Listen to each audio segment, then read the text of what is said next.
ബഹുമാനായ പ്രതിപക്ഷ നേതാവും ശ്രീ പി.സി. വിശ്വനാഥ് MLA എത്തിച്ചേർന്നിട്ടുണ്ട്. നിർപ്പിക്കുന്നില്ല.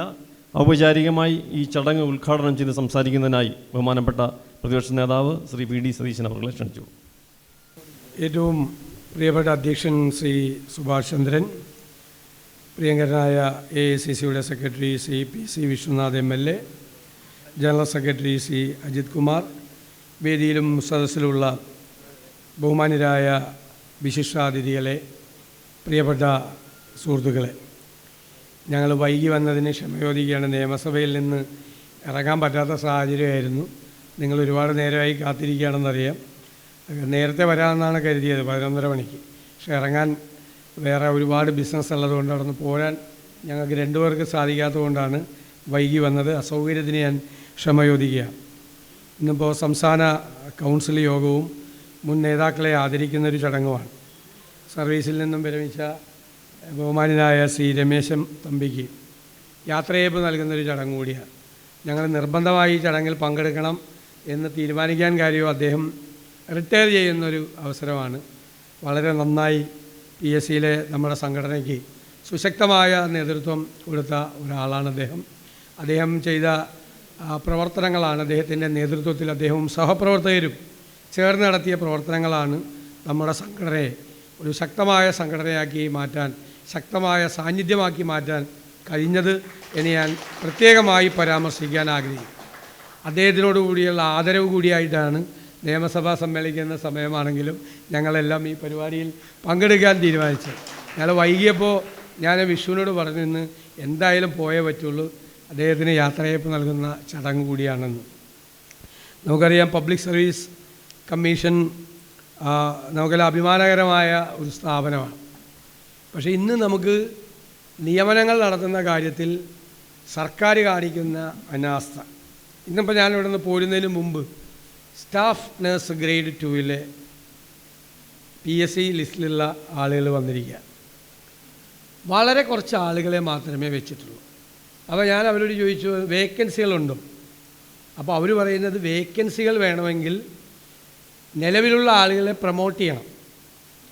ആ പ്രൊമോഷൻ പോസ്റ്റിൽ അവരെ പ്രൊമോട്ട് ചെയ്യുന്നില്ല. അവരെ പ്രൊമോട്ട് ചെയ്താലാണ് ഈ പോസ്റ്റ് വേക്കൻ്റ് ആവുകയുള്ളൂ. എന്തുകൊണ്ടാണ് ചെയ്യാത്തതെന്ന് ചോദിച്ചപ്പോൾ പ്രൊമോഷൻ കിട്ടിയാൽ വേറെ ജില്ലയിലേക്ക് അവർക്ക് പോസ്റ്റിംഗ് ആവും.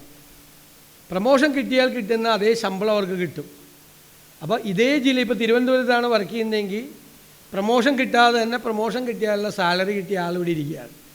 ആ പ്രൊമോഷൻ നടത്താത്തതുകൊണ്ട് ഈ ലിസ്റ്റിലുള്ള ആളുകൾക്ക് ജോലിയും ലഭിക്കുന്നില്ല. അതിനുവേണ്ടി ചില സംഘടനകളെല്ലാം ആ പ്രൊമോഷൻ നടത്താതിരിക്കാൻ വേണ്ടി അവരെ അവിടെ നിർത്താൻ വേണ്ടിയിട്ട് ശ്രമിക്കുകയും സർക്കാർ അതിന് കൂട്ടുനിൽക്കുകയും ചെയ്യാം. ഇപ്പോൾ വേറൊരു കംപ്ലൈൻറ്റ് വന്നത് ഒരു ലിസ്റ്റ് പബ്ലിഷ് ചെയ്ത സമയത്ത് യഥാർത്ഥത്തിൽ വേറൊരു പോസ്റ്റിലേക്കാണ്. 32 പോസ്റ്റുണ്ട്, പക്ഷേ ലിസ്റ്റിൽ 20 പേരേ ഉള്ളൂ. ലിസ്റ്റിൽ PSC ലിസ്റ്റിൽ 20 പേരെ കൊടുത്തിട്ടില്ല. പോസ്റ്റ് എത്രയാണ്? പോസ്റ്റ് 32ആണ്. അല്ല, അതുകൊണ്ട് ലിസ്റ്റിലുണ്ട്, അതുണ്ട്. എന്തുകൊണ്ടാണ് അങ്ങനെ സംഭവിക്കുന്നത്? അപ്പോൾ ആ PSCയും സർക്കാർ ഡിപ്പാർട്ട്മെൻറ്റുകളിൽ നിന്ന് വേക്കൻസികൾ റിപ്പോർട്ട് ചെയ്തിട്ടാണ് ഈ PSCയിൽ ഇത് സംഭവിച്ചത് എന്നുള്ളൊരു പരാതി. സർക്കാരാണെങ്കിൽ ചെറിയ ലിസ്റ്റ്, കാരണം വലിയ ലിസ്റ്റായി കഴിയുമ്പോൾ പരാതികൾ വരുമെന്നാണ്. പക്ഷേ ലിസ്റ്റ് ചെറുതാക്കി തീരെ ചെറുതായി പോവുകയാണ്. അപ്പോൾ ഒരുപാട് പേർക്ക് അവസരങ്ങൾ കിട്ടാതെ പോവുകയാണ്. ഇവ വീണ്ടും പുതിയ ലിസ്റ്റ്, അപ്പോൾ PSCക്ക് ഇരട്ടി ജോലിയാണ്.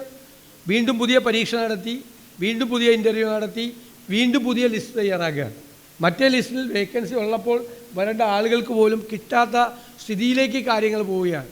അപ്പോൾ കുറേ കൂടി ശ്രദ്ധയോടുകൂടി, കുറേ കൂടെ സൂക്ഷ്മതയോടുകൂടി കാര്യങ്ങൾ ചെയ്യാൻ വേണ്ടിയിട്ടുള്ള ഒരു തീരുമാനം ആണ് പബ്ലിക് സർവീസ് കമ്മീഷൻ്റെ ഭാഗത്തു നിന്നും സർക്കാരിൻ്റെ ഭാഗത്തു നിന്നും ഉണ്ടാകേണ്ടത്. ഇത്തരം കാര്യങ്ങൾ ശ്രദ്ധയിൽപ്പെടുത്താൻ വേണ്ടി ഞങ്ങളുടെ പരിമിതിയിൽ നിന്നുകൊണ്ടുള്ള പരമാവധി ശ്രമം നടത്തും എന്ന് മാത്രം ഞാൻ ഈ അവസരത്തിൽ വിനയപൂർവ്വം സൂചിപ്പിക്കുന്നു. വൈകി വന്നിട്ട് കൂടുതൽ പ്രസംഗിക്കുന്നത് അനൗചിത്യമാണ് എന്നറിയുന്നു. സംസ്ഥാന കൗൺസിൽ യോഗത്തിന് എല്ലാവിധ അഭിവാദ്യങ്ങൾ അർപ്പിക്കുന്നു. അതോടൊപ്പം തന്നെ ശ്രീ രമേശൻ തമ്പിയെ ഞാൻ നിങ്ങൾക്ക് എല്ലാവർക്കും വേണ്ടി പ്രത്യേകമായ അഭിനന്ദനം അർപ്പിക്കുന്നു. അദ്ദേഹത്തിന് എല്ലാ ആശംസകളും നേരുന്നു. റിട്ടയർ ചെയ്യുന്നവരോടൊക്കെ എനിക്കൊരു പ്രധാനപ്പെട്ട നേതാക്കളോടുള്ളൊരു അഭ്യർത്ഥന, ഇത്രയും നാൾ ആക്റ്റീവായി നടന്നാണ്, ഇനിയുള്ള സമയത്ത് ഇതിനേക്കാൾ ആക്റ്റീവായി സംഘടനയിലേക്ക് വരണം എന്നാണ് എൻ്റെ ക്ഷണം. ഔദ്യോഗികമായി നിങ്ങളുടെ എല്ലാവരുടെയും മുമ്പിൽ വെച്ച് അദ്ദേഹത്തെ കോൺഗ്രസ് പാർട്ടിയിലേക്ക് ഔദ്യോഗികമായി ക്ഷണിക്കുക. ഇവിടെ അദ്ദേഹം നടത്തിയ സംഘടനാ പ്രവർത്തനത്തിന് അർഹമായ രീതിയിലുള്ള അംഗീകാരം സംഘടനയിൽ അദ്ദേഹത്തിന് കൊടുക്കും, ഇല്ലെങ്കിൽ എന്നോട് ചോദിച്ചാൽ മതി എന്നുകൂടി ഞാൻ ഈ അവസരത്തിൽ പറയുന്നു. അദ്ദേഹത്തെ പോലുള്ള ആളുകളുടെ സേവനം നമ്മുടെ പാർട്ടിക്ക്, നിങ്ങളൊക്കെ റിട്ടയർ ചെയ്യുമ്പോൾ നമ്മൾ പിടിക്കും, ഇനി മുതൽ ഒരാളെ വിടാൻ നമ്മൾ തീരുമാനിച്ചിട്ടില്ല. പണ്ട് ഞാൻ പറയേ, റിട്ടയർ ചെയ്യുമ്പോൾ എൻ്റെയൊക്കെ ചെറുപ്പത്തിൽ റിട്ടയർ ചെയ്യുന്ന ആളുകളെ ഓഫീസിൽ നിന്ന് കൊണ്ടാക്കും വീട്ടിൽ. അപ്പം ഞാൻ കണ്ടിട്ടുണ്ട് നെഞ്ചത്തടിച്ച് നിലവിളിക്കും വീട്ടുകാർ, കാരണം ഇനിയൊന്നും ഇല്ലെന്നാണ് തീരുമാനം പണ്ട്. ഇപ്പോൾ അതാണോ സ്ഥിതി? ഇപ്പോൾ ഒരു ഔദ്യോഗിക ജീവിതത്തിൽ തിരശ്ശീലമായിട്ട ആളുകൾ അതിനേക്കാൾ ആക്റ്റീവായിട്ടാണ് ഇപ്പോൾ ഇറങ്ങുന്നത്. രാഷ്ട്രീയ രംഗത്ത്, സാംസ്കാരിക രംഗത്ത്, പൊതുരംഗത്ത് വളരെ സജീവമാണ്. പല പഞ്ചായത്ത് പ്രസിഡന്റുമാർ, മുനിസിപ്പൽ ചെയർമാൻമാർ, കോർപ്പറേഷൻ കൗൺസിലർമാരൊക്കെ പുലി പോലെ നടക്കുകയാണ് റിട്ടയർ ചെയ്തിട്ട് എല്ലാ സ്ഥലത്തും. നമ്മുടെ സംഘടനയാണെങ്കിൽ പെൻഷനേഴ്സ് അസോസിയേഷൻ, ഈ കോൺഗ്രസുമായി ബന്ധപ്പെട്ട ഏറ്റവും ഊർജ്ജസ്വലമായ സംഘടന ഏതാണെന്ന് ചോദിച്ചാൽ ഞാൻ പറയും ഒന്നാം സ്ഥാനം ആ പെൻഷനർമാരുടെ സംഘടനയാണ്.